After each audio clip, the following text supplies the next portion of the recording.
안녕하세요. 찬란한 계절 5월입니다. 5월인데 별로 찬란해 보이지 않아서 문제인데. 자, 교과 교육론을 시작하도록 하겠습니다. 시작하도록 하고요.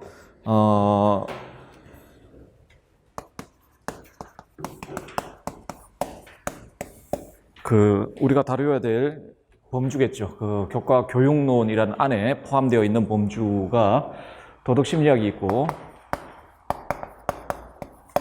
도덕교육론이 있고요. 도덕교육론이 있고, 다음에 교수학습 방법이 있고, 그 다음에 하나가 평가까지 합쳐서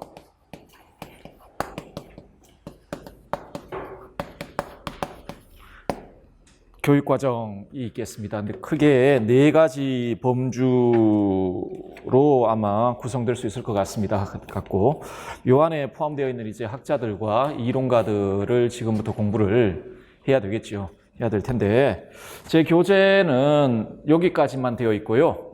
요거는 교재에 지금 들어가 있지 않습니다. 이게 교육과정 같은 경우에는 수시 개정하기 때문에 이 교재를 좀 오래 쓸 생각이라서 요 파트는 그냥 제가 따로 자료를 드리는 걸로 그렇게 하도록 하고요. 순서는 이런 식으로 전개될 텐데, 요 2가지는 딱 이렇게 꺼서 분류하기가, 도덕심리학자이자 동시에 도덕교육학자이고 이렇기 때문에 분류하기가 좀 그런데, 그래도 조금 이렇게 나눠서 좀 살펴보도록 하겠습니다. 아마 우선은 출제 비중이 거의 비슷합니다만은, 그래도 교과 교육론 파트가 출제 비중이 다른 파트에 비해서는 가장 높습니다. 물론 윤리학이라는 걸 그저 동서양 합쳐가지고 하자면 그게 제일 높죠.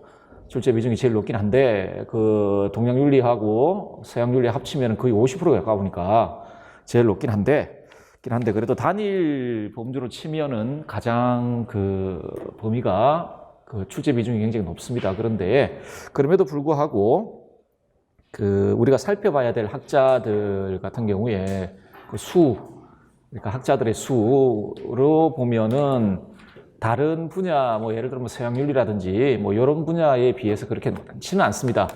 많지는 않기 때문에 여러분들 잘만 공부를 하시면은 점수를 잘 받을 수 있는 부분이 이 부분이라고 생각을 하고요. 제 교재 보시면 아시겠지만, 제 교재, 다른 교재 같은 경우에는 원서 인용이 굉장히 좀 많은 편인데, 교과 교육론 같은 경우에는 원문 출제 비율보다는 예를 들어 기본서에 단락을 낸다든지 이런 경우가 굉장히 많기 때문에, 그리고 한국에 번역되어 있지 않은 분도 있고, 그래서 원문 인용은 그렇게 많지가 않습니다. 많지 않은 대신에 여기 나와 있는 내용들은 교과 교육론과 관련해서는 거의 최소한의 이론들입니다.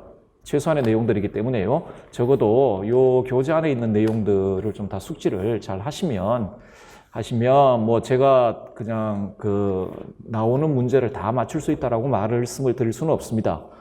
그리고 그렇게 말할 수 있는 강사도 없을 거라고 생각을 합니다.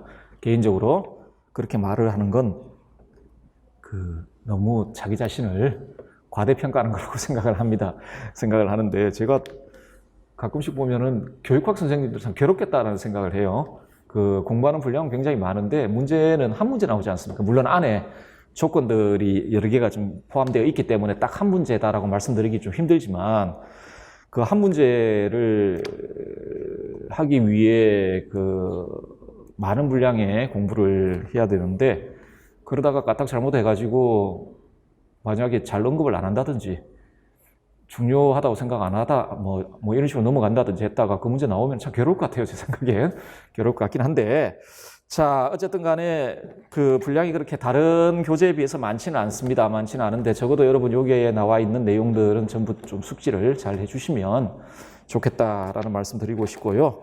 그리고 복습을 좀 잘 해주시고, 예습까지는 바라진 않습니다. 바라진 않고요. 자, 복습을 좀 잘 해주시고, 어쨌든 외워야 됩니다. 암기를 해야 되고요. 5월달이죠. 달이기 때문에 그 시험은 어쩔 수 없습니다. 다 암기를 해야 됩니다. 주어져 있는 굉장히 짧은 시간 내에 여러분이 알고 있는 걸 쏟아내고 나와야 되기 때문에 시험장 안에 가가지고 생각하면서 쓸 시간이 별로 없죠. 별로 없습니다. 없기 때문에 중요한 이론들 다 숙지하신 다음에 가지고 갔다가 문제가 나오면 쏟아내고 나와야 됩니다. 하기 때문에요. 잘 이해하시고 숙지를 하셔야 됩니다. 이해는 바탕이 되어야 됩니다. 이해가 안 된 상태에서 암기를 하시면은 문제를 이렇게 뭡니까? 응용이라 그럽니까? 이렇게 살짝 꼬면 도대체 문제가 무엇인지 파악을 못 해요. 파악을 못 하기 때문에 충분히 이해를 하신 다음에 암기를 하시고, 다음에 이해만 했다고 되는 건 아니죠. 반드시 암기를 하셔야 되고요. 암기를 하셔야 됩니다. 그리고 지금은 좀 덜 하더라도 나중 되면 이제 쓰는 연습까지 하셔야죠. 왜냐하면 머릿속에 들어있는 것하고 쓰는 거는 좀 차이가 있습니다. 간격이 있기 때문에 알고 있다고 생각해도 막상 쓰려고 그러면 잘 안 쓰지거든요. 때문에 쓰는 연습도 이제 지금 하지만 이제 하반기, 중반기 좀 넘어가면서부터는 좀 하셔야 될 거라고 생각을 합니다. 자, 길게 더 이상 말씀드릴 필요는 없고요. 이제 도덕심리학 파트부터 좀 살펴보도록 하겠습니다. 제일 먼저 우리가 다뤄야 될 건 정신분석학입니다. 정신분석학인데 이분이 프로이트죠. 자, 이분이 프로이트인데 되게 엄격하게 생겼네요. 엄격하게 생겼고요. 어떤 의미에서 도덕가라고 부를 수는 없습니다. 이분은 도덕에 대해서 그렇게 뭐라 그럴까요? 긍정적으로 바라보는 사람은 절대 아닙니다. 우리가 믿고 따르고 있는 도덕들 있잖아요. 도덕들이 한 개인의 입장에서는 이분이 그러거든요. 문명화된 도덕은 사회라는 측면에서 봤을 때는 참 행복한 거지만, 좋은 거지만, 한 개인의 측면에서 봤을 때는 비극이라고 이야기를 합니다. 이분은 기본적으로 도덕가가 아니라, 이렇게 크게 이야기하면 정신과 의사입니다. 정신과 의사고, 원래는 대학을 법대인가 들어갔다가 정신과 수업을 듣고 전향을 하신 분입니다. 아, 이게 정말 나한테 맞고, 그리고 흥미롭구나 해서 좀 전향을 하신 분인데, 그 후로는 이제 일종의 정신과 의사로 활동을 합니다. 활동을 했기 때문에 정신과 의사가 하는 일이 뭐겠습니까? 정신적으로 문제가 있는 사람들 치료하고, 그렇죠. 그 문제 원인을 파악하고 발견해서 치료하는 사람 아니겠습니까? 자, 그런 관점에서 보다 보니까 자신의 환자라고 생각됐던 사람들에게 나타나는 정신병적 문제들이 우리가 도덕이라고 이야기 되는 것들과 상당히 밀접하게 관련되어 있다는 걸 알게 되고요. 그렇죠? 나중에 다시 보시겠지만, 억압하기도 하고, 이런 방식으로, 알게 되고, 그러다 보니, 소위 이분 표현대로 문명화된 도덕이 한 개인에게는 그렇게, 좋은 게 아니다라는 이야기를 합니다. 하기 때문에 도덕가라고 이야기하기도 좀 힘들고, 도덕 심리학자라고 이야기하기도 좀 힘듭니다만은, 이분의 주장이 그래도 우리 도덕교육에 적용할 수 있는 유의미한 내용들을 가지고 있기 때문에 우리가 좀 살펴보는 것이라고 생각을 합니다. 자주 출제되는 분은 아닙니다. 자주 출제되는 분은 아닌데 그래도 한 2년 전에 논술 문제로 아마 출제가 한번 된 적은 있습니다. 이분이 생각하는 도덕성의 본질과 관련된 문제가 한번 출제된 적은 있습니다. 자, 지금부터 프로이트의 정신분석학 한번 살펴보도록 하겠습니다. 자, 제일 먼저 우리가 살펴봐야 될 건 인간의 본성에 대한 프로이트의 입장입니다. 이때 본성이란 지금 도덕심리학 아니겠습니까? 도덕심리학이잖아요. 도덕심리학이라면 심리학은 뭡니까? 마음의 구조를 다루는 학문이겠죠. 이렇게 정의하는 건 조금 너무 단순하게 정의하는 것이라고 생각될 수 있겠는데 어쨌든 간에 심리학이라는 말 자체만 보면 마음의 구조를 다루는 학문이 되겠습니다. 마음이 어떤 방식으로 작동하고 어떤 방식으로 구조화되어 있고 마음을 구성하는 요소가 무엇이고 이런 게 기본적인 주제라고 할 수 있겠습니다. 심리학에서는. 자, 그러다 보니 그런 문제를 다루기 위해서는 일단 인간이 가지고 있는 인간의 본래적인 모습, 인간의 자연적인 성향, 소위 교육받기 이전에 인간의 본래적인 모습은 어떠한가와 관련된 관점에 대해서 관심들을 많이 가지는데 자, 프로이트는 어떻게 생각했는지 한번 보도록 하겠습니다. 인간은 무의식에 존재하는 반사회적인 본능적 충동. 이때 반사회적인 본능적 충동이란 핵심적으로는 성적 충동이고 다음에 공격 성향이 되겠습니다. 자, 이런 충동이 선천적으로 우리에게 품수되어 있는데 나중에 보시겠지만 우리 정신의 세 수준과 관련하여 우리 무의식에 내재합니다. 이런 본능과 충동들이. 자, 그런데 이런 본능적 충동은 기본적으로 반사회적입니다. 뭐 교육학 같은 거 공부해 보시면 아시겠지만 아마 하셨던 분 아시겠지만 이 성적 충동 같은 게 시기별로는 뭐 대단히 좋지 않은 방식으로 나타나죠. 그러니까 문명화된 도덕의 관점에서 보면 예를 들어 그 근친상간의 욕구라든지 그런 방식으로 나타난단 말입니다.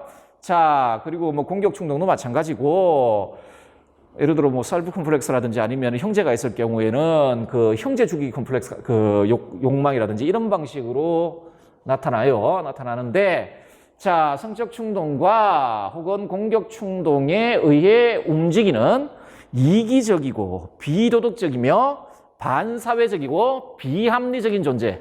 요게 프로이트가 바라보는 인간의 모습입니다.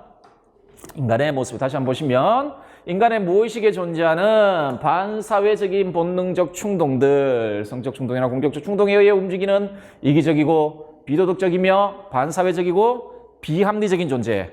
이게 교육받지 않은 상태에서 인간이 가지고 있는 자연적인 성향입니다. 인간은 이런 존재라는 이야기죠. 따라서 그리고 이 본능적 충동 있잖아요. 이 본능적 충동이 우리의 행동의 그 기초가 되는 일종의 원동력으로 작용합니다. 따라서 자유의지라든지 자발성이라든지 자기결정이라든지 인간적인 책임감이라든지 자, 이런 개념은 우리가 그 적어도 교육받지 않은 상태의 자연적 성향을 가지고 있는 인간에게는 해당되는 용어가 아닙니다. 전부 이걸 원인으로 해서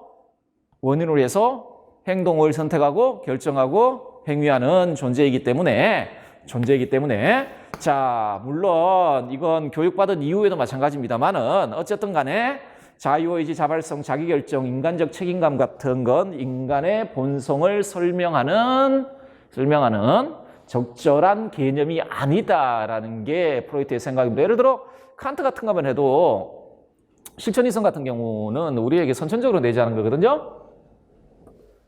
우리가 또 실천이성이 있기 때문에 우리는 자율적인 존재란 말입니다.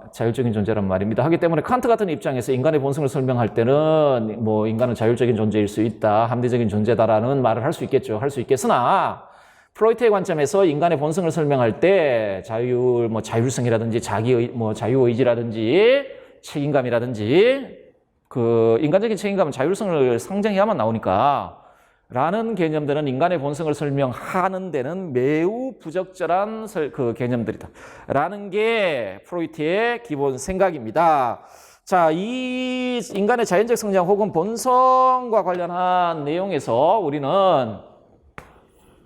무의식이라는 그 개념을 보게 되는데 자, 요거는 어떤 주제와 관련되냐면 이런 주제와 관련됩니다.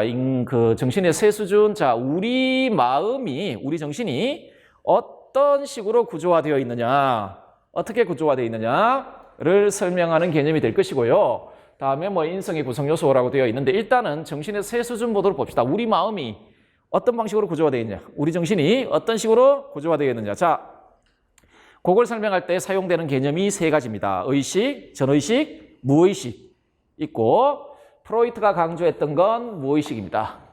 무의식인데 자, 어쨌든 한번 보도록 합시다. 먼저 의식이 무엇인지 보도록 합시다. 그 순간 알아차릴 수 있는 사고, 감정, 행동 등의 의식적 경험을 점유하고 있는 정신의 영역. 자, 여러분들 그 의식이라는 건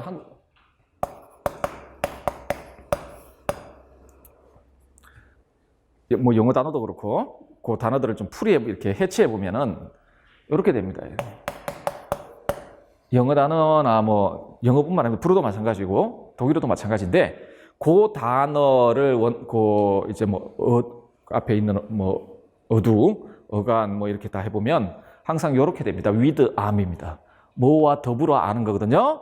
이게 의식이란 말이에요. 이때 뭐와 더불어 아냐면은 나와 더불어 아는 겁니다. 의식이란 그런 겁니다. 나와 더불어서 아는 거. 여러분들 지금 머릿속에 생각하는 거 있고 감정을 느끼기도 하고 하죠. 그렇죠?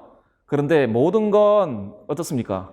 내가 느끼는 거고 내가 생각하는 거고 그렇죠? 내가 행동을 판단하는 거고 그런 거 아니겠습니까? 아는 거 아닙니까? 언제나 의식은 자의식 있죠. 나에 대한 의식을 동반하는 겁니다. 동반하는데 자 어쨌든 간에 의식이란 뭐 더 이상 설명드릴 필요 없겠죠. 뭔지 아시겠죠? 지금 내가 그때마다 이건 내가 지금 사고하고 있고 내가 지금 느끼고 있고 내가 행동하고 있고 내가 의식적으로 다 알고 있는 부분들 있잖아요. 자, 그 경험을 점유하고 있는 정신의 영역을 의식이라고 합니다. 의식이라고 하는데 프로이트의 정신은 이렇게 그릴 수가 있겠죠. 뭡니까? 빙산이라고 합니까? 빙산 있고 이렇게 바닷물이 있으면 원래 요만큼 나와 있는 게 아니죠. 빙산은 그 밑에 이보다 몇 배는 더 많은 양이 이렇게 내재되어 있을 텐데 자, 이 부분이 의식이 될 것이고요. 자, 그럼 전의식은 뭐냐? 의식 밖에 있으나 쉽게 의식으로 들어올 수 있는 기억을 포함하고 있는 정신의 영역을 전의식이라고 합니다. 이 부분입니다. 이 부분이고 의식적 영역에서 그러니까 이 영역에서 우리가 어떤 사고를 한다거나 활동을 할 때 어떤 원인에 의해서 쉽게 의식으로 드러날 수 있는 것들이 거주하는 영역, 정신의 영역입니다. 여러분들 기억이라는 것들 있죠. 외국어, 우리나라도 뭐 기억, 상기 이런 단어가 두 가지가 있는데 외국어도 이 단어가 달라요. 단어가 달라요. 예를 들어 영어는 잘 모르겠습니다. 영어는 잘 모르겠는데 영어의 메모리가 있죠. 기억이 있죠. 메모리하고 다음에 영어 단어의 상기가 뭔지는 잘 모르겠습니다. 제가 상기가 영어 단어가 뭔지는 모르겠지만 여러분들 그 플라톤 할 때 상기 뭐 이렇게 이야기하지 않습니까? 불어는 헐레베라고 다시 일으킨다라는 뜻입니다. 이거 다시 일으킨다라는 뜻인데 요게 그러니까 기억은 이렇게 저장되어 있는 것이고 어떤 원인에 의해서 이렇게 드러나면 상기 이렇게 부릅니다. 의식으로 다시 이렇게 나타나면 상기 뭐 이렇게 부르는데요. 우리가 의식적 활동을 했고 그 활동을 통해 수많은 경험들이 있으면 그 경험들이 정신에 이렇게 내재됩니다. 상징의 형태, 뭐 소위 기억되는 것이죠. 기억되어 있다가 삶의 필요에 따라 그 기억되어 있는 어떤 것들이 이렇게 등장을 합니다. 자, 그것들을 담고 있는 정신의 영역을 전의식 이렇게 부릅니다. 여러분들 프로이트도 그렇고 여러분들 태어나서 지금까지 살아오면서 경험했던 건 절대로 사라지지 않는다고 보는 심리학자들이 있고요. 다 저장이 돼요. 다 저장이 되었다가 어떤 삶의 필요성에 의해 그 저장되어 있는 것들 중 일부분이 의식으로 이렇게 들어와요. 그래서 그걸 이용해서 여러분들은 무엇인가를 하죠. 여러분 절대 잊은 적이 없어요. 절대로 잊은 적이 없는데 이게 제가 석사학위 논문을 베르고송과 썼는데 베르고송의 책 중에 물질과 기억이라는 책이 있습니다. 거기에 보면은 물질과 기억이라는 책이 있는데 거기서 당대 심리학자들의 보고를 많이 인용을 하거든요. 이런 식으로 주장을 합니다. 이렇게 주장을 하고 이게 어떤 보고가 있냐면은 이렇게 익사 직전 물에 빠졌잖아요. 그러면서 죽기 직전에 가는 거예요. 죽기 직전에서 살아난 사람들이 보고하는 게 있거든요. 그 전까지 전혀 기억을 못했다가 잊어버렸다고 생각했던 자기 삶의 내용들이 있잖아요. 그게 그 짧은 시간에 마치 파노라마처럼 쫙 펼쳐지는 경험을 했다라고 이야기를 합니다. 베르송의 원래 이론에 요 칸막이 있지 않습니까? 그러니까 무의식에 묻어놓은 요 경계선, 이게 삶의 욕구거든요. 삶의 욕구. 여러분들 어릴 때부터 여러분이 경험했던 걸 다 기억하고 그걸 싹 다 기억하고 있으면 여러분 못 삽니다. 그게 정신병 상태에 있는 거죠. 잊어버릴 걸 잊어버리고 살기 위해서는 자신 삶을 그래야 되는데 삶의 의지가 사라지니까 이 뚝이 무너져 버린 겁니다. 무너지니까 이 안에 저장되어 있던 게 그냥 싹 다 의식 안으로 이렇게 등장하는 그런 경험들을 하는 모습들이 보고가 되는데요. 이거는 프로이트하고는 상관없는 이야기지만 어쨌든 간에 그래서 제가 가끔씩 농담으로 그런 이야기 합니다. 시험장 가셔 삶의 의지를 포기하시면 여러분 보셨던 읽고 보았던 내용들이 그 순간 파노라마처럼 펼쳐질 것이다. 베르그송에 의하면. 자, 어쨌든 간에 근데 삶의 의지는 그렇게 포기되는 게 아닙니다. 아닌데, 자, 어쨌든, 요게 전의식의 영역인데, 이건 별로 크게 중요하지 않습니다. 가장 중요한 건 이겁니다. 이 무의식이거든요. 자, 의식적 자각이 불가능해요. 프로이트의 위대한 발견입니다. 이거는 데카르트적인 사고를 전복시키는 결과를 가져옵니다. 여러분들, 데카르트 유명한 명제 하나 있죠? 방법적 회의를 거쳐서 발견했던 유명한 명제가 뭡니까?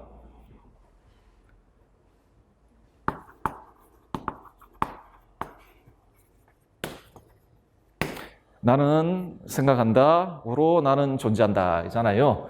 인간이라는 존재는 그 명료하고 자명한 사고 속에서 자신의 존재를 이게 원래 에르고라는 거 이거 보면은 그냥 시간 순서대로 되는 것 같아요. 뭐 나는 사유한다, 따라서 나는 존재한다 아닙니다. 이거는 그냥 아무 의미 없어요. 에르고는 사유 존재입니다. 그냥 나의 존재가 사유 속에서 드러난단 말입니다. 그런데 저 사유, 내가 명석판명하게 알 수 있는 사유 속에서 나의 존재가 드러난다는 이야기죠.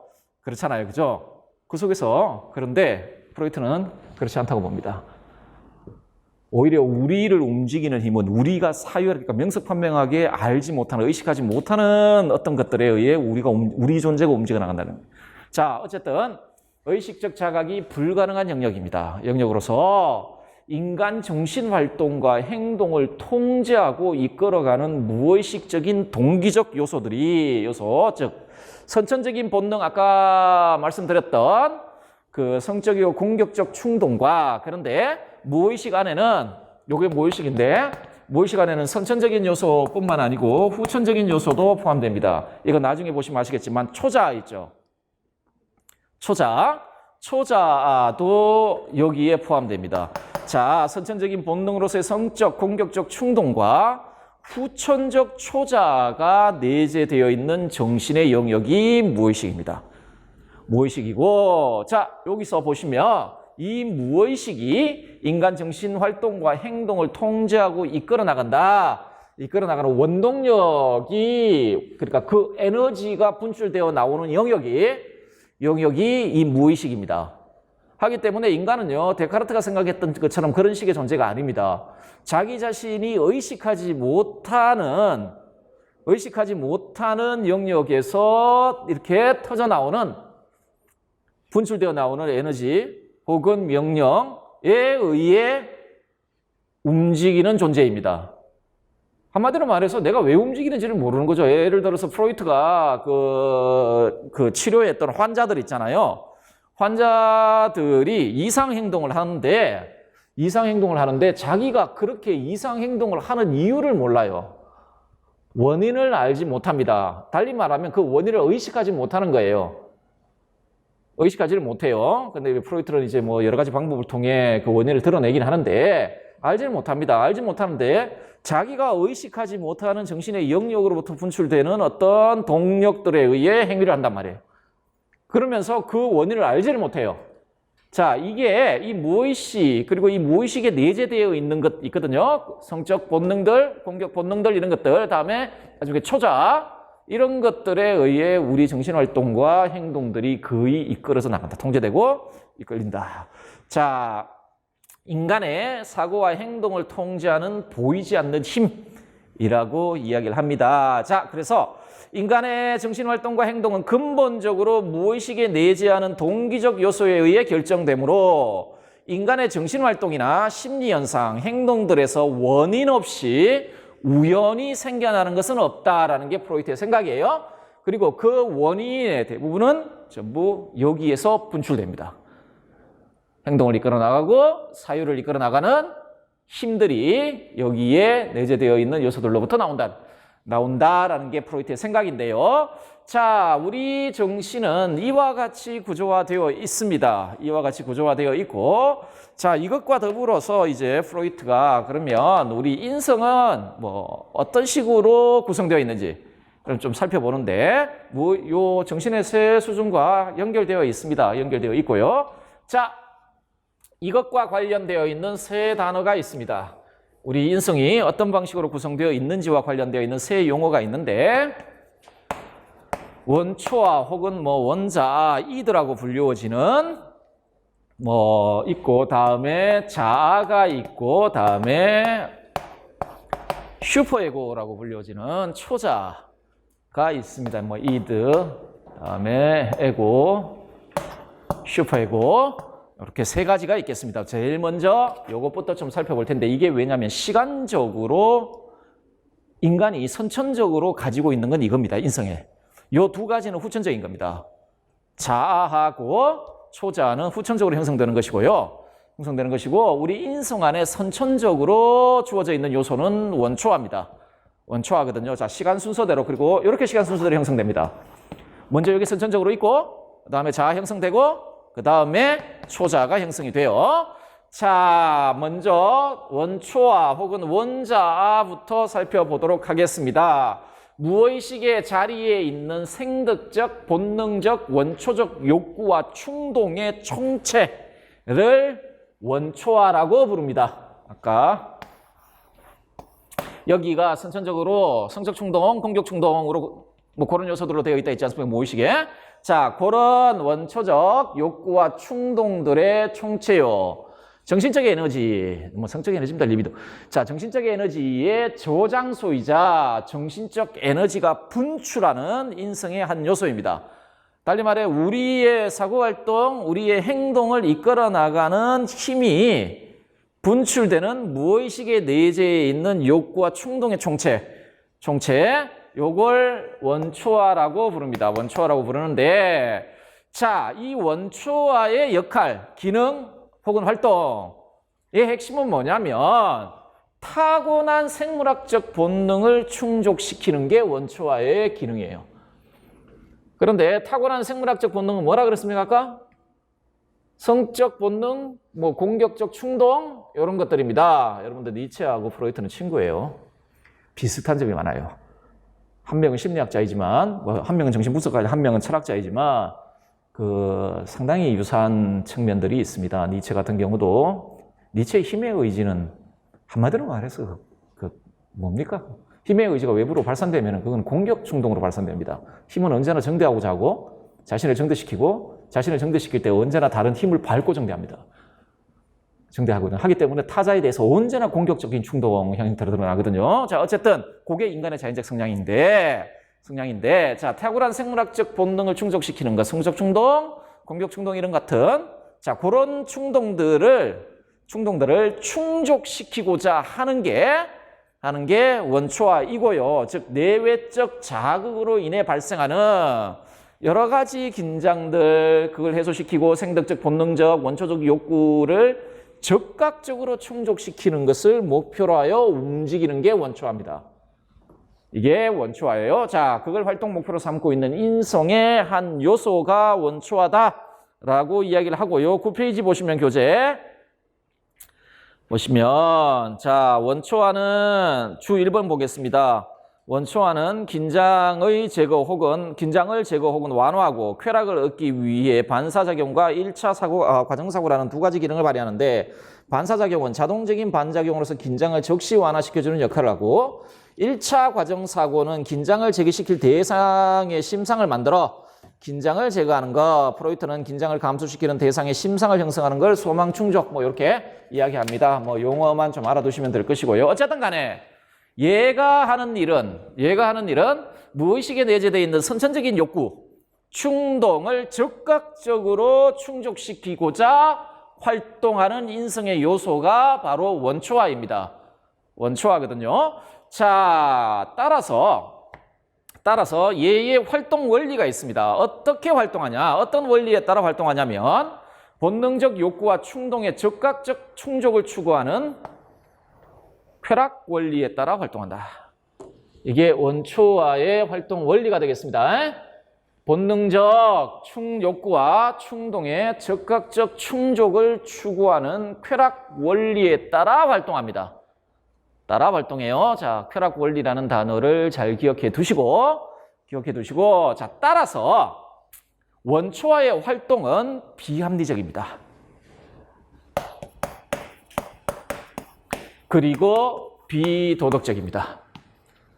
비합리적이고 비도덕적입니다. 뭐 여러분들 다 아시겠지만 그 생애, 그러니까 연령별로 그 성적 충동이 드러나는 지대가 있고, 그 시기가 되면은 이제 애들은 거의 모든 애들이 보편적으로 그런 행동을 하잖아요. 어떤 특정한 행동을 하게 되잖아요. 뭐 빨기도 하고, 그죠? 그 5세 정도 되면은 오이디푸스 콤플렉스를 겪는 기가 있죠. 성기기 라고 이야기되는 부분에 가면은 저 성적 충동이 그 이성 부모를 향해 이제 발산이 되죠. 그러니까 근친상간의 욕구를 느끼죠.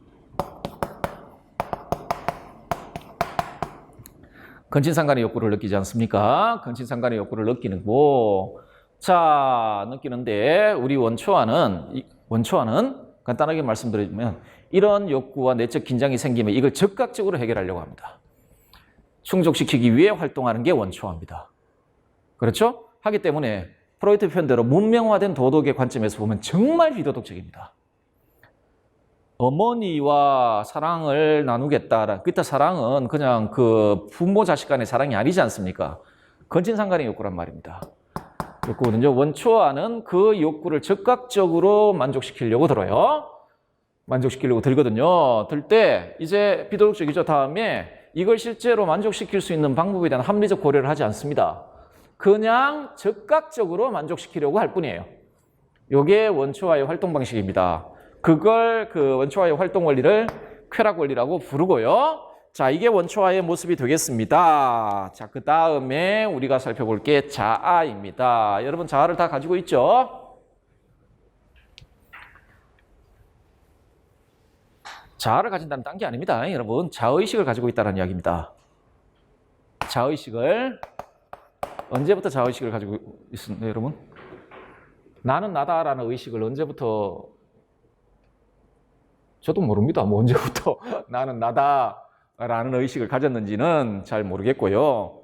그 자의식을 갖는다는 이야기는 그 나를 내 앞에 세울 수 있다라는 겁니다. 세워놓고 반성할 수 있다라는 겁니다. 이렇게 지금 나야라는 의식. 그래서 우리는 반성을 할 수 있지 않습니까? 자의식이 있기 때문에 반성을 할 수 있어요. 나를 이제 객관적으로 살펴볼 수 있는 능력을 가지고 있는 거죠. 우리는 있는데 심리학자들이 자의식의 존재 여부와 관련된 그 징표 이야기를 할 때 하나의 그 사례로 드는 게 그 거울 보기 이야기를 하더라고요. 거울. 여러분 집에서 강아지 키우시는 분들 계신가요? 강아지들 앞에다 거울 세워놓으면 어떡하죠? 모르겠습니다. 똑똑한 거 저는 뭐 이런 동물을 키워본 적이 없어가지고 아주 어릴 때 고양이하고 강아지인데 뭐 다 비극적으로 끝났습니다. 끝났는데 강아지는 제 집에 있는 강아지는 쥐약 먹고 죽었고 고양이는 어물전에 팔려갔습니다.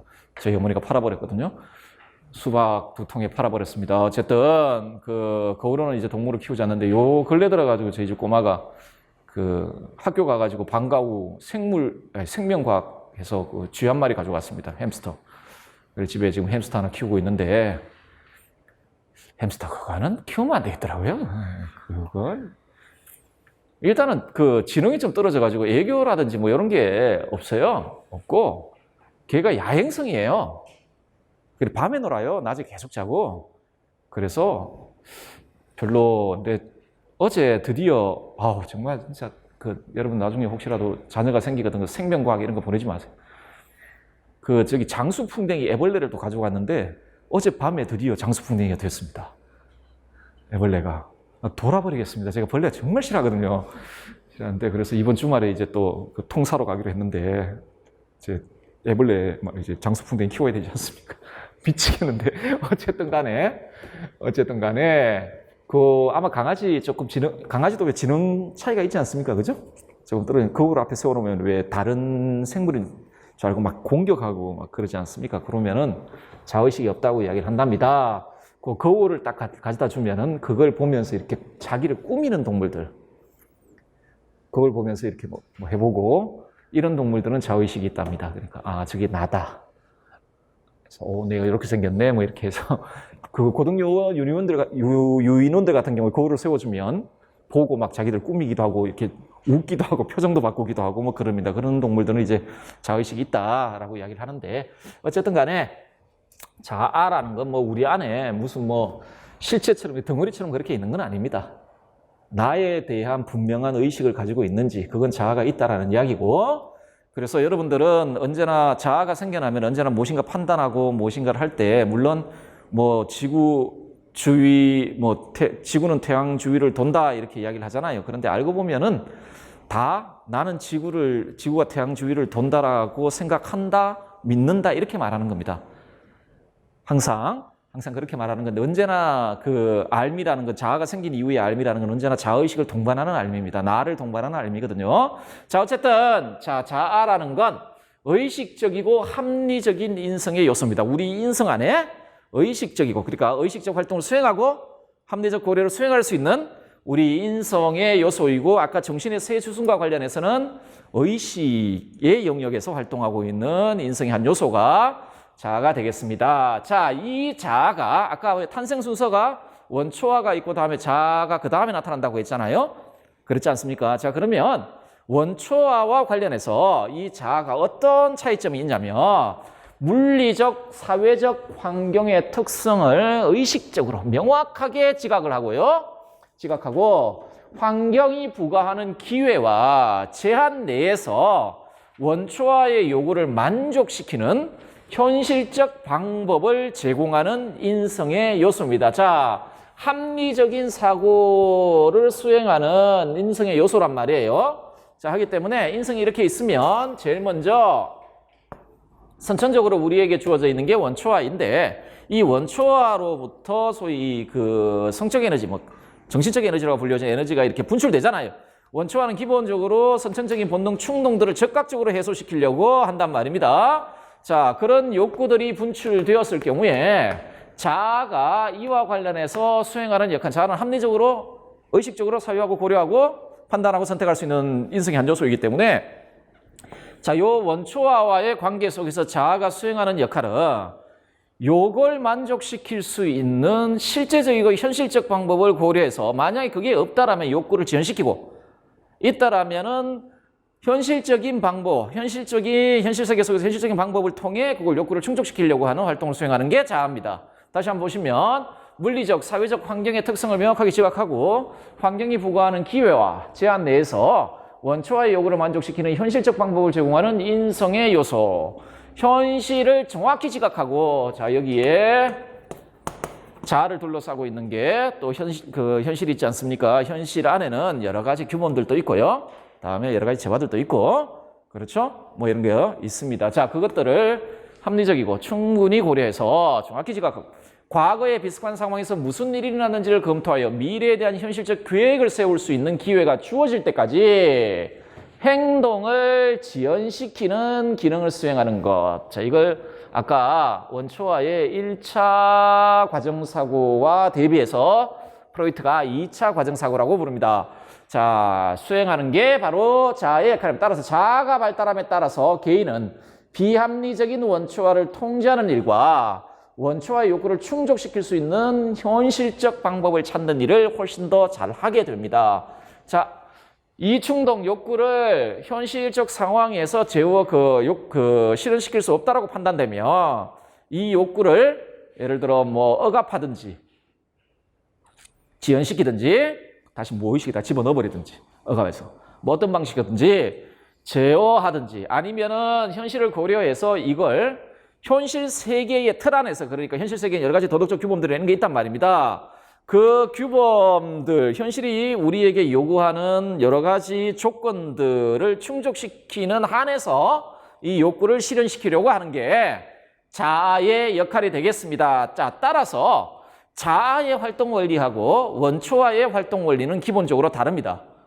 아까 원초화는요, 선천적인 욕구 충동을 즉각적으로 만족시키고자 하는 쾌락 원리에 따라 활동했지 않습니까? 활동했다라면 자아는 발생한 욕구를 만족시키는 실제적인 대상이 나타날 때까지 원초화로부터 나오는 에너지의 방출을 지연시키는 것을 목적으로 하는 현실 원리에 따라 활동합니다.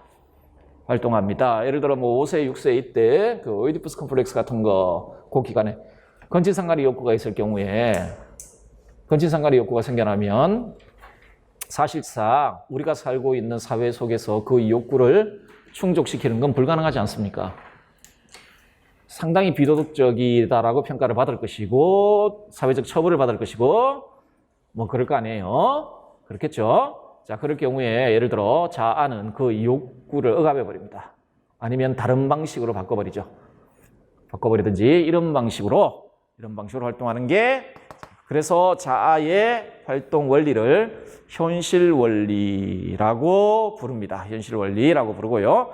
자, 유아에게 초보적인 도덕감, 즉 사회적 관계를 규율하는 규칙과 인습에 대한 인식과 더불어 그러한 사회적 관습을 위반하는 것에 대해 부과되는 처벌에 대한 인식을 가져다 주는 게 자아입니다. 네가 건친상간의 욕구를 충족시키려 들면 사회가 규정하는 그 가장 기초적인 규범과 부합하지 않는 것이고 어떤 방식으로든 사회적 처벌이 주어질 것이다 라는 인식을 최초로 부여해 주는 역할을 하는 게 이 자아가 되겠습니다. 자, 그런데 여기까지는 여러분 아직까지 초자아와 자아 사이의 관계에서 자아가 수행하는 역할에 대해서는 아직까지 이야기가 안 되고 있고 원초아와 자아 사이에 어떤 방식의 활동의 차이점이 있는지와 관련되어 있는 이야기가 되겠습니다. 자, 우리 도덕심리학이라고 관점에서 봤을 때 프로이트의 이론에서 가장 중요한 인성의 요소는 아마도 이걸 겁니다. 초자.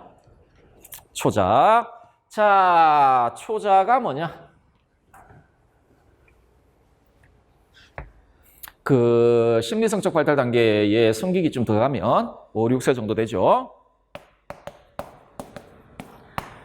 우리 집 꼬마는 이제 2단계를 넘어갔는데 나이로 치면 물론 아직까지 그게 고착되어 있을 수도 있습니다만은 어쨌든 간에 요 단계인데 요 시기에 가면은 그 아시잖아요. 그 건친상간의 욕구라 그랬잖아요. 남아 같은 경우에는 어머니에 대한 성애에 대한 욕구를 느낍니다. 욕구를 느끼게 되는데 자, 문제가 아빠죠.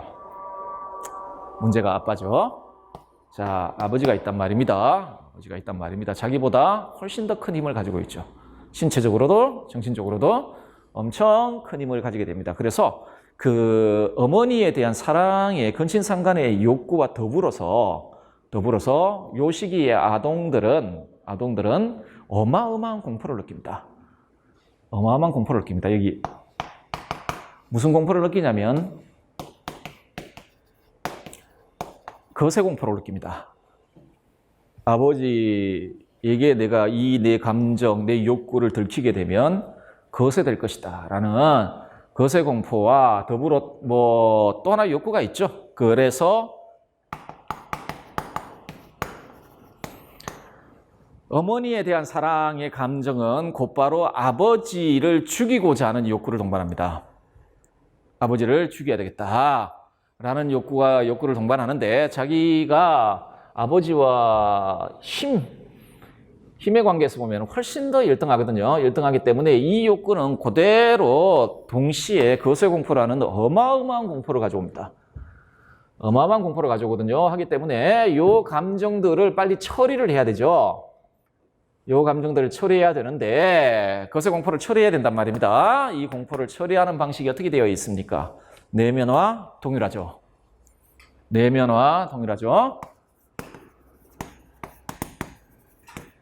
누굴 내면합니까? 아버지의 상을 내면하죠. 그래서 아버지와 원래는 적대적인 관계 아닙니까? 자신에게 가장 큰 적이라고 생각되는 그 적을 내면화하는 겁니다. 아버지의 규범, 아버지의 가치, 아버지의 행동 방식 이런 것들을 내면화하고 자기와 아버지를 동일시함으로써 이 공포로부터 벗어나려고 합니다. 이 공포로부터 벗어나려고 하거든요. 자, 이 내면화 동일시의 결과로 생겨난 게 초자아입니다. 자, 외적인 사회적 요인들, 즉 최초의 부모에 의해 이후에 교사나 그 밖에 권위 있는 인물들에 의해 부과된 도덕적 가치들과 억제적, 구속적, 금지적 기준들을 내면화함으로써 형성된다라고 이야기를 하죠. 자, 남아 같은 경우에는 아버지의 규범, 아버지의 가치, 아버지의 뭐 행동 방식 이런 것들을 내면화해서 형성됩니다. 최초에. 그래서 나중에 나이가 들잖아요. 나이가 들면 이 초자가 그러니까 근본적인 초자는 5, 6세에 형성됩니다. 형성되는데 이제 나이가 들면 있잖아요. 나이가 들면 여러분들 뭐 학교 같은 데 가고 더 위력적 다른 성인들도 만나게 될 것이고 만나게 되잖아요. 그러면 그 성인들이 가지고 있는 가치들이라든지 심지어 위인전을 읽어도요. 그 안에 역사적인 인물들이 추종했던 가치들이 있잖아요. 이 가치들이 초자로 다시 이렇게 들어갑니다. 해서 초자가 더 풍성해지고 더 이렇게 깊이지고 뭐 이런 방식으로 했는데 원칙적으로 기본적으로는 5, 6세의 초자가 일단 형성이 됩니다. 부모와의 관계 속에서. 자, 무의식 속에 작동합니다. 초자는 의식에서 작동하는 것이 아니라 무의식 속에 작동하는 인성의 도덕적 부분입니다. 달리 말해 자, 아까 원초아로부터는 선천적인 본능들, 충동들이 이렇게 분출되는 곳이 원초아잖아요. 자, 이 초자가 형성되면 그 초자아로부터 도덕적 명령이 분출됩니다. 하기 때문에 이렇게 되어 있으면 우리 인성이 이렇게 되어 있으면 여기에 이제 최초 원초아가 있었고 후천적으로 초자가 형성이 됩니다. 이 초자가 형성되기 이전에 이미 자아가 형성되고요. 자아가 형성되지 않으면 초자가 형성 안 돼요. 형성 안 되는데 자 1호부터는 굉장히 비도덕적이고 비합리적이고 반사회적인 욕구가 분출되고 이쪽으로부터는 도덕적 명령이 분출됩니다. 누구한테요? 불쌍한 자아한테. 그리고 이 또 현실 세계가 있지 않습니까? 얘도 자아를 압박하죠. 이렇게 세 요소에 의해 자아가 압박을 당합니다. 어쨌든 자, 무의식 속에 작동하는 인성의 도덕적 부분으로서 도덕적 명령이 분출되는 인성의 요소입니다. 아버지의 소리라고 불러요, 프로이트가. 아버지의 소리라고 부르는데요. 프로이트는 아마 제가 어디서 봤더라? 프랑스에 있을 때 그 어떤 잡지가 있는 종교 잡지인데 3대 무신론자 중에 한 명. 그러니까 종교의 적입니다. 기독교의 중에 한 명이 이 프로이트고 프로이트가 원래 또 무신론자입니다. 이 유태인인데 무신론자고요. 다음에 아마 현대 페미니스트들이 굉장히 싫어하는 사람 중에 한 명입니다. 이분이 기본적으로 여성의 도덕성은 남성의 도덕성보다 훨씬 열등하다고 보는 사람입니다. 왜냐하면 오이디푸스 컴플렉스를 겪지 않거든요. 여성은.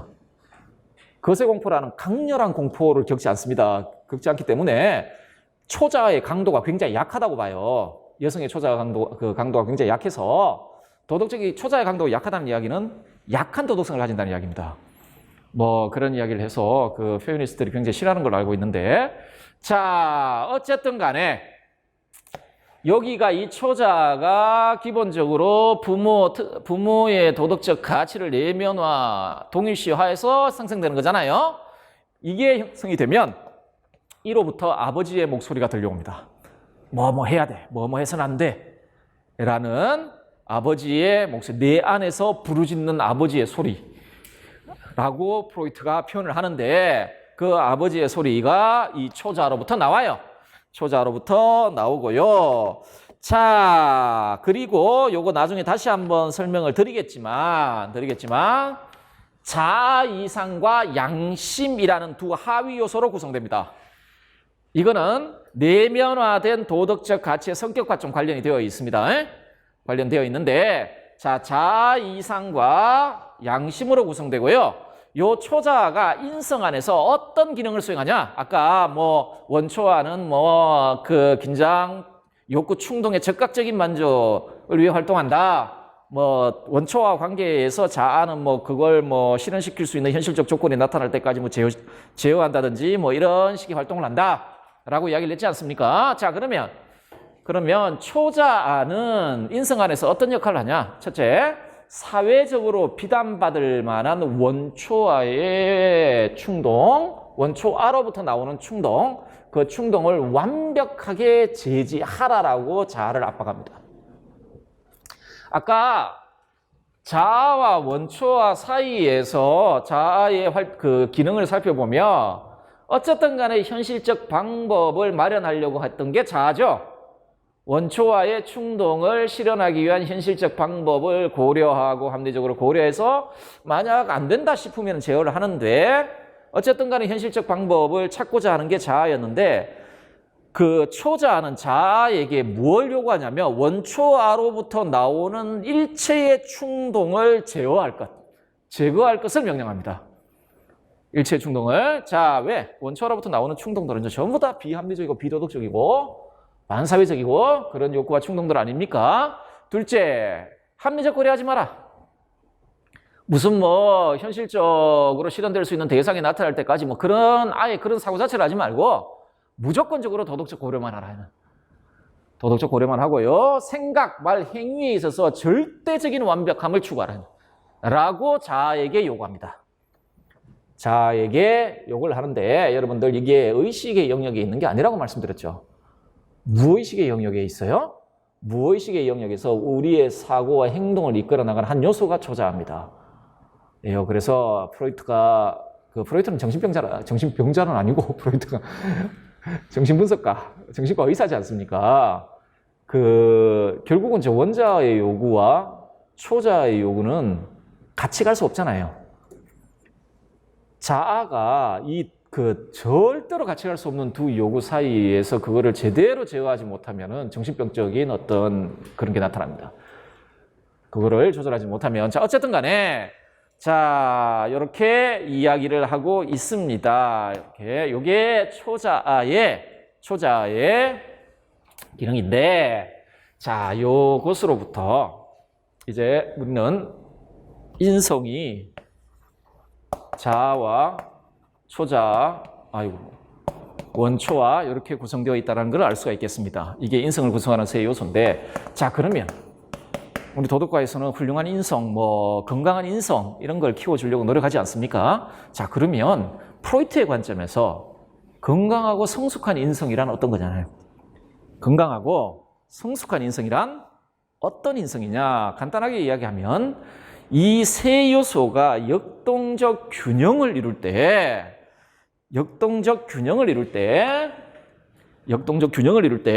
성숙하고 건강한 인성이 형성된다라는 말입니다. 자, 그러면 역동적 균형을 이룬다는 말이 뭘까? 세 요소 사이에 역동적 균형을 이룬다는 말이 뭘까? 여러분들 11페이지 한번 보실까요? 프로이트에 의하면 인성 안에서 상호 갈등하고 충돌하는 세 요소 사이에 역동적 균형이 작용할 때 성숙하고 건강한 인성이 형성된다. 즉, 원초와는 기본적 요구를 말하고, 기본적 욕구를 말하고, 자아는 이러한 욕구가 충족될 수 있는 현실적 방법을 찾을 때까지 충동적인 원초화를 제한하며, 초자아는 자아의 문제 해결 책략이 도덕적으로 수용 가능한지 여부를 결정하는 방식으로 새 인성의 요소가 역동적 균형을 이룰 때 성숙하고 건강한 인성이 형성된다. 그러니까 정상적인 인간이라는 이야기입니다. 자, 그런데 프로이트는 대놓고 그런 식으로 이야기하지 않았는데, 프로이트의 진정한 개성자라고 불려지는 사람은 융은 아닙니다. 프로이트 살았을 때 원래 융은 프로이트의 제자이긴 한데, 융은 프로이트의 이론에 대해서 그렇게 만족하지는 못했습니다. 그래서 좀 새로운 형태, 자기 나름의 심리학을 이렇게 제시를 했는데, 오히려 프로이트의 진정한 개성자라고 불리는 사람이 락강입니다. 이게 프랑스 가면은 파리 10대학이 파리 파리 10대학 심리학과가 락강학파들이에요. 락강이 실제로 거기 강의도 많이 하고 했는데, 락강이라는 사람이 있습니다. 사람인데 이분인데 우리나라 EBS 같은데 락강에서 강의하는 모습 찍어놓은 거를 틀어준 걸 봤는데, 정말 장난 아닙니다. 장난 아닌데 어쨌든 간에 락강이라는 분이 있는데요. 락강은 아예 이렇게 이야기를 합니다. 존재하는 모든 인간들 중에 정상적인 인간은 없다는. 정상적인 인간이 없다라는 건데, 여러분들 희한하게 후기구조주의자들이 그러니까 지금은 그런 말 많이 쓰는데, 예전에 포스트 모더니즘 이런 용어들 많이 썼는데, 현 20세기 들어와서 특히 대륙 전쟁의 폐해를 심각하게 겪었던 그 유럽 대륙의 철학자들이 거의 공통적으로 나타났던 모습이 이 근대 이성에 대한 비판적인 태도들입니다. 이 근대 이성에 대한 비판적인 태도들이었는데, 그거는 프랑크푸르트 학파도 마찬가지고, 이게 가장 강렬하게 나타나는 것은 소위 그 포스트 모더니스트라고 이야기하는, 그런데 그 뭐 예를 들어 뭐 푸코라든지 뭐 락강도 그렇고 둘레즈라든지 데리다 뭐 이런 사람들인데, 근데 그런 사람들한테 포스트 모더니즘이라고 이름을 붙이면 되게 싫어해요. 되게 싫어했어요. 이거 미국에서 만든 용어예요. 만든 용어라 가지고 이렇게 보면 각각의 다 그 이론들이 독특성이 있는데 이걸 한꺼번에 묶어 가지고, 근데 미국이 원래 그런 짓을 잘해요. 그런 짓을 잘합니다. 미국은 그 학문의 역사가 짧기 때문에, 학문의 역사가 짧아서 오히려 그 이렇게 형성되어 있는 걸 제3자 시각에서 평가하고 반성하는 형태로 확실히 많이 발달되어 있어요. 메타윤리학은 영미에서 나온 겁니다. 미국 쪽에서 미국 쪽에서 융성한 윤리학의 체계인데, 어쨌든 간에 여기에 대한 그 대단히 비판적인 시각들을 좀 가지고 있었고요. 이거 근대 이성을 비판하면서 푸코 같은 사람들이 했던 작업이 뭐냐면, 정상 비정상의 경계를 허무는 겁니다. 이거. 정상 비정상의 경계를 뭐 그런 작품들이 좀 있습니다. 푸코의 작품들을 보면 우리가 언제부터 미친놈을 미친놈이라 불렀나 뭐 이런 거 있잖아요. 뭐 근데 락강 같은 사람들이 그렇게 이야기합니다. 우리 정상적인 인간은 아무도 없다. 근데 그 말은 우리 다 미쳤다라기보다는 정상 비정상이라는 저 경계 있잖아요. 저 경계가 의미가 없다라는 겁니다. 저게. 그런데 락강의 관점에 의해서 우리 다 변태입니다. 다 변태예요. 정도의 차이가 있을 뿐 전부 변태입니다. 전부 변태고 뭐 그런데요. 자, 그 프로이트는 사실상 전부 우리가 비정상이라고 이야기하는 사람들과 관계해서 그 사람들을 사례로 치료하고 그 결과를 보고한 사람 아닙니까? 그래서 인간은요, 프로이트의 기본적인 관점은 이런 인성을 가지고 있는 사람은 극히 드물다는 겁니다. 극히 드물고, 자, 왜 극히 드물냐? 이제, 아이고. 예. 왜 극히 드물냐? 자, 그래서 이 문제를 다룹니다. 자아의 불안과 자기 방어 기제라는 단어인데 왜 드무냐면, 이게 나중에 에릭슨하고 좀 다른데, 얘가 힘이 없어요, 자아가. 프로이트의 자아는 힘이 없습니다. 이 자아는 자기가 스스로 무엇인가를 힘을 가지고요. 스스로 무엇인가를 결정하고 주도적으로 무엇인가를 이끌어 나가는 힘이 없어요. 프로이트의 자아는. 없습니다. 기껏해야 뭐만 있냐면 얘들 사이에, 그다가 여기 현실 세계 요 세 요소 있잖아요. 초자아, 원자아, 현실 세계 사이에서 발생하는 갈등을 조정하고 조절하는 정도의 힘이 있지, 자아가 어떤 얘네들을 압도하는 힘을 가지고 스스로 무엇인가를 이루어 나갈 수 있는 힘이 없어요. 프로이트한테. 그래서 프로이트가 자아에 대해서 항상 뭐라고 이야기를 하냐면, 항상은 아니지만 그 표현한 게 재미난 표현이 있습니다. 고통받는 어머니, 이런 식으로 표현합니다. 자아를 고통받는 어머니라고 표현을 하는데, 이게 왜 고통받냐면 초자아가 여기에 요구하죠. 원자도 여기에 요구를 한단 말입니다. 예를 들어서 원자의 욕구, 근친상간의 욕구가 있으면 그건 안 되겠구나. 그건 초자 형성 이제이고.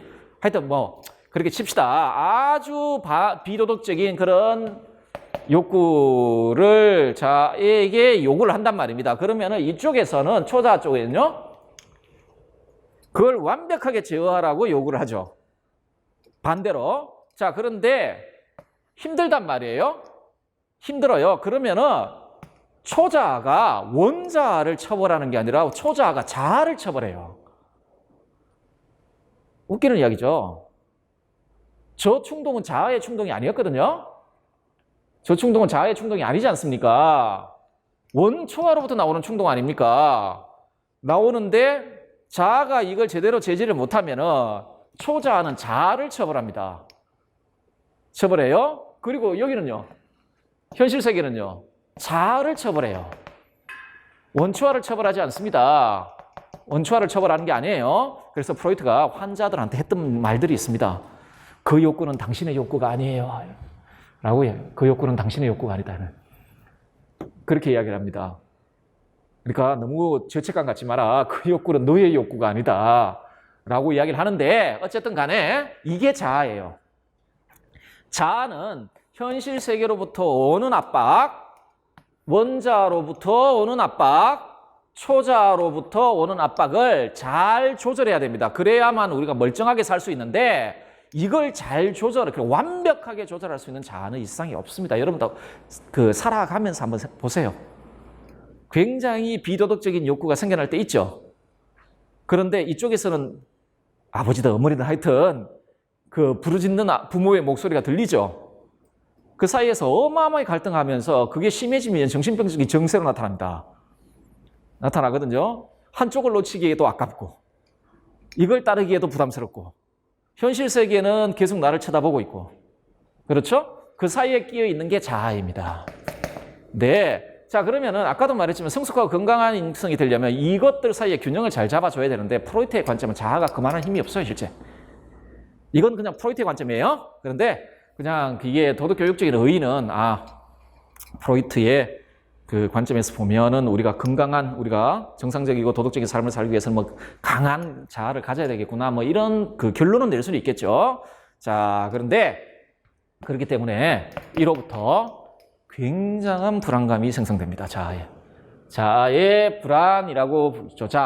자아가 왜 불안해하냐? 자아의 불안은 세 갈등 원천, 원초와 환경, 초자를 자아가 적절하게 조절하여 그것으로부터 발생하는 도덕적 갈등을 자신의 힘으로 있잖아요. 직접적인 수단을 통해 해결할 수 없을 때 불안이 나타납니다. 자아의 불안이 나타나요. 우리 언제나 불안하죠. 언제나 불안합니다. 자, 요거는 참고로 알아두십시오. 자아의 불안의 종류는 크게 세 가지가 있습니다. 불안의 원천이 세 가지이기 때문에 불안도 종류가 세 가지가 있어요. 자, 신경적적 불안입니다. 자아가 원초와의 충동을 처리할 수 없을 때 생겨나는 불안이 신경적적 불안입니다. 두 번째, 도덕적 불안이 있습니다. 자아가 초자로부터 처벌을 예견할 때 내가 이미 초자가 형성되면요. 충동이나 욕구를 느끼며 바로 처벌에 대한 불안이 생겨요. 초자가 형성된 사람한테는 행동의 유무와 떠나서, 실천 유무와 떠나서 어떤 욕구만을 느껴도 처벌에 대한 불안이 생겨납니다. 처벌에 대한 불안이 생겨나거든요. 자, 현실적 불안은 외부 세계의 위험에 처해 있는 자아가 느끼는 불안입니다. 이게 자아 불안의 종류인데 중요한 건 왜 느끼냐는 겁니다. 왜? 고통받는 어머니입니다. 항상 그냥 이 세 가지를 자신의 힘으로 처리할 수 없을 때 이 갈등을 생겨나는 게 자아의 불안이다라고 이야기를 합니다. 자, 그러면 자아는요, 저 불안을 안고 살 수가 없습니다. 저 불안을 안고 살 수 없기 때문에 자아는 자기 자신을 방어하고자 합니다. 자기 자신을 방어하고자 하는데, 자, 이걸 두고 자아 방어 기제라고 불러요. 자아 방어 기제라고 부릅니다. 자아의 불안으로부터 자아가 자기 자신을 보호하기 위해 사용하는 전략을 자아 방어 기제라고 부릅니다. 조금 쉬었다가 자아 방어 기제 종류 조금만 보고 넘어가도록 합시다.